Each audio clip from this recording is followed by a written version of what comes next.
¿Qué tal? Muy buen día. Bienvenidos a otra cápsula de Magín Ramírez.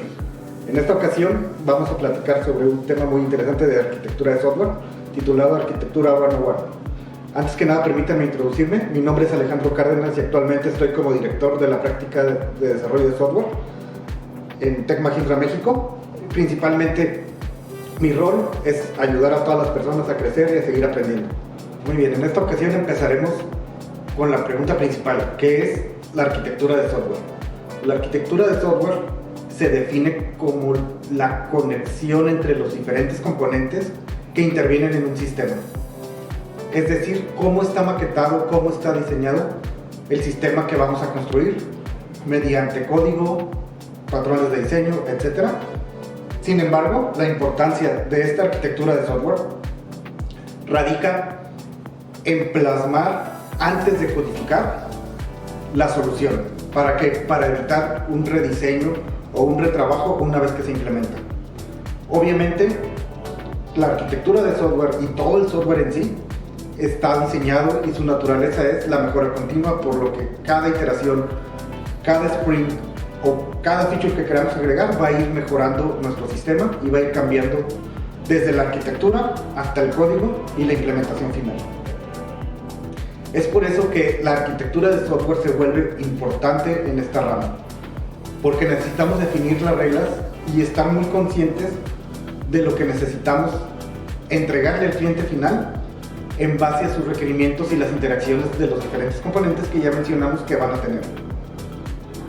Esto es porque si no lo definimos y lo empezamos a codificar o a hacer al aire, va a llegar un momento en el que nuestro sistema no va a ser sostenible, escalable de la manera correcta, o no va a solventar las necesidades de nuestro cliente final, llegando a tener un tiempo de vida muy corto porque lo van a desechar. La arquitectura de software también nos muestra cómo vamos a interactuar no nada más con nuestro sistema, sino con sistemas externos. ¿Qué tipo de conexiones vamos a tener? ¿Cuándo las vamos a tener? Etcétera. Y sobre todo la distribución y el mapeo muy seguramente de la infraestructura que vamos a requerir. Existen diferentes patrones de arquitectura de software que ya vemos presentes en muchas implementaciones. Empezando por el más simple, que es el cliente-servidor, donde un cliente hace una petición y un servidor le contesta. Esto lo podemos ver en cualquier aplicación web, independientemente de su naturaleza. Es uno de las arquitecturas más comunes que encontramos en una página web, en un blog, cuando nosotros abrimos una página, etc. Existe otro patrón de diseño que se llama el peer-to-peer. Este patrón de diseño es el que utiliza blockchain. Está muy enfocado a no tener un servidor central, es decir, no hay una figura que te responde todas tus peticiones, sino se vuelve un nodo donde cada nodo puede generar una petición y puede generar una respuesta. Y así, de esta manera, si se cae uno, no se nos cae la arquitectura, por decirlo de esta forma, sino que sigue habiendo quien pueda contestar en lugar del nodo que se cayó. Luego tenemos arquitecturas más comunes como son MVC, por sus siglas Model View Controller, donde tenemos un modelo, una vista y un controlador que es el que media entre el modelo y la vista. Este tipo de arquitecturas son o fueron muy usadas, sin embargo están retomando mucha presencia y siguen siendo muy usadas, sobre todo en desarrollos de aplicaciones móviles. También nos encontramos arquitecturas o patrones de diseño y arquitecturas como es microservicios. Estos están basados en modular nuestra arquitectura, separar todos los componentes que tenemos por cada servicio. Hablar de cada una de estas arquitecturas a profundidad nos podría llevar una cápsula completa, pero a grosso modo la arquitectura de microservicios nos permite separar un monolito, que es otro tipo de arquitectura, que es el que seguiría, donde el monolito normalmente viene acompañado del patrón que mencionamos anteriormente de MVC, donde todo está agrupado en un solo componente. Si nosotros lo separamos en pequeños fragmentos y componentes donde se interactúan entre ellos, podríamos alcanzar una arquitectura de microservicios donde también normalmente cada microservicio tiene su propia base de datos, etc. Otro tipo de arquitectura que podemos encontrar es la de Event Driven, que esta arquitectura está basada en eventos. Esta básicamente es una no blocking arquitectura. ¿Por qué? Porque no bloqueamos al cliente o lo dejamos en espera hasta que nosotros generemos la respuesta. Si lo recibimos la petición, generamos un evento, alguien lo va a procesar y en su momento le va a contestar al cliente. Esta es una arquitectura también conocida como arquitecturas reactivas, donde la respuesta suele ser muy user experience para el usuario final, ¿no? O sea, no siente ese delay normalmente o ese retraso o tiempo que se consume entre llamados de componentes. Obviamente la arquitectura puede generarse en diferentes capas. Normalmente tenemos capas de aplicación, de presentación, de negocios, de acceso a datos y podemos generar diferentes capas. No son las únicas, sin embargo son las más recomendables, ¿no? Existe otro tipo de arquitectura muy usada, sobre todo en Domain Driven Design, que es la hexagonal. En la hexagonal básicamente centramos nuestro dominio en el centro de un hexágono y creamos puertos y adaptadores, donde la interacción con el mundo exterior es un puerto. Otro punto importante cuando estamos definiendo una arquitectura, y es un punto que siempre debemos de tomar en cuenta, es cómo vamos a escalar nuestra arquitectura. Si va a escalar de manera vertical, de manera horizontal o ambas.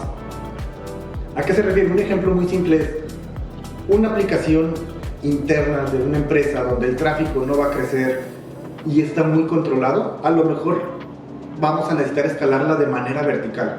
Esto quiere decir que vamos a aumentar las capacidades de nuestra máquina, ya sea física o virtual. Por otro lado, cuando creamos aplicaciones como redes sociales, videojuegos, etcétera, streamings, aplicaciones que van a tener un tráfico y va a estar creciendo en un futuro, debemos de pensar en cómo vamos a plantear nuestra arquitectura para escalarla de manera horizontal. Esto quiere decir cómo vamos a ir agregando más nodos, no necesariamente aumentar el tamaño del nodo, sino agregar más nodos y que siga respondiendo y respondiendo los requests de los usuarios. Otro punto de las arquitecturas que hablábamos y mencionábamos hace unos puntos es monolitos contra microservicios. La pregunta que muy comúnmente hacen hoy en día es: voy a hacer una aplicación, ¿debo hacer un monolito o debo de empezar haciendo un microservicio? La realidad es que esto también va mucho en relación a tus necesidades. Puedes crear un monolito pensando que después lo vas a particionar para crear un microservicio, pero debemos de tener la visión de la arquitectura y la manera en que la vamos a escalar, como ya lo mencionamos anteriormente. Concluyendo esta parte de monolitos y microservicios, no existe una fórmula mágica que nos diga para todo es microservicios o para todo es monolito. Cada necesidad es diferente y se tiene que analizar.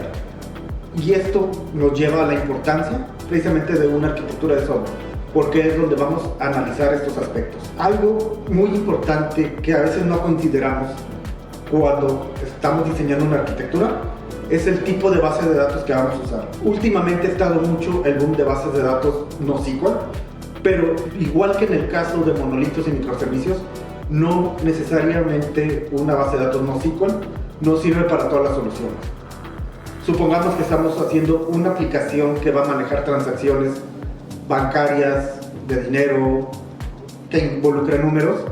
Normalmente lo más recomendado es utilizar bases de datos SQL, ya que para esto fueron diseñadas, tienen muchos años de respaldo para trabajar y manejar la transaccionabilidad. Sin embargo, las bases NoSQL nos ayudan mucho en la parte de análisis de datos cuando tenemos mucha información. De nueva cuenta, es muy importante analizar cuál es nuestra aplicación, a dónde queremos llegar para poder crear la arquitectura correcta. Finalmente, la pregunta que muchos hacen es: ¿cómo puedo llegar a convertirme en un arquitecto de software? No pasa de la noche a la mañana. Para esto necesitamos ir creciendo y evolucionando en nuestro perfil. Tenemos que empezar a desarrollar, a programar, a involucrarnos en las metodologías de desarrollo, a lo mejor empezar a ver pequeños módulos, pero aquí lo importante para aprender a crecer más en la parte de arquitectura es incursionar en tus propias aplicaciones. Diseña tus propias aplicaciones, date a la tarea trata de innovar, de crear una aplicación que se te ocurra.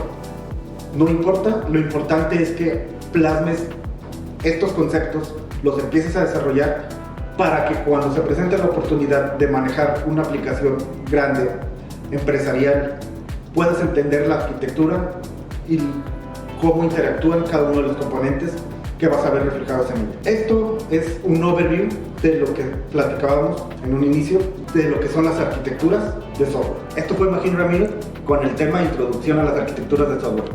Si te gustó, síguenos en nuestras redes sociales y igualmente a cualquier duda, comentario o sugerencia, déjanos en los comentarios y ten por seguro que le vamos a dar continuidad. Muchas gracias.